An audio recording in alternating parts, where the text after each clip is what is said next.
All right, as a top-notch reporter that you are, obviously, with all the social media and all the opportunities for you to gain content, I mean, you're like, you're insatiable when it comes to Redskins content. But divorce yourself from that for a second. RG3 told me today he's only had 3 tweets in the last 3 months or whatever it's been. Yeah. He has not been active on social media as he was in the past. If you weren't a member of the media, would that be advice you would have given him? You're too active and you're doing too much. I mean, as a member of the media, you probably say, keep it coming, right? Because it gives you more information. But if you weren't in the media, what would you have advised him? I think that he's probably swayed the other way a little too much, going to virtually a blackout on social media in these past few months. I think there's a happy medium to be struck. I think that maybe he was wearing people out a little bit early on with his different hashtags and his inspirational speeches, especially when you're not winning. When you're winning, you can have as many hashtags as you want, and people eat it up and they make T-shirts about it. But when you're not winning and you're struggling a bit, they don't really understand what a pro athlete goes through. And a lot of times, why are you tweeting? You should be in the film room. Well, you're not in the film room 24 hours a day. You have a personal life. You should be able to tweet and post on Facebook.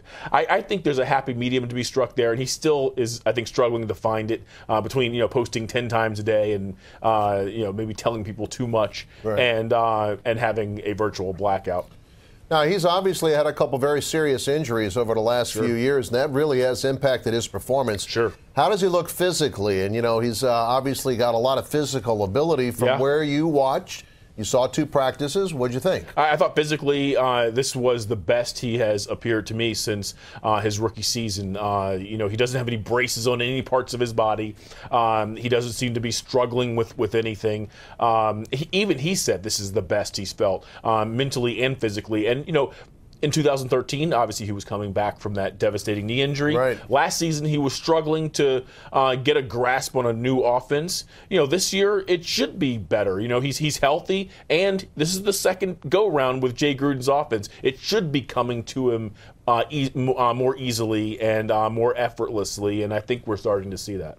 Last thing before we let you go, who's calling the plays? I mean, now there's also another man involved. I think maybe that this is kind of a process that by the time they get to camp and by the time they get there, I mean, it's not going to be 3 guys calling plays. They've got to figure it out because you really can't have too many chefs. There's one radio in Griffin's ear.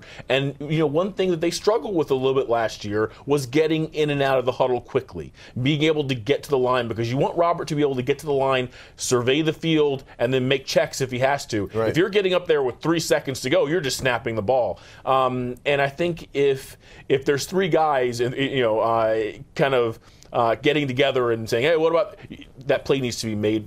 That play call needs to be made by one guy. And right now it sounds like Sean McVay and Jay Gruden and Bill Callahan are going to have a hand in it. But I think at the end of the day, they need to make their script, their decision on what they're going to be looking at based on each week's opponent, and then have one guy making the final decision on the play call.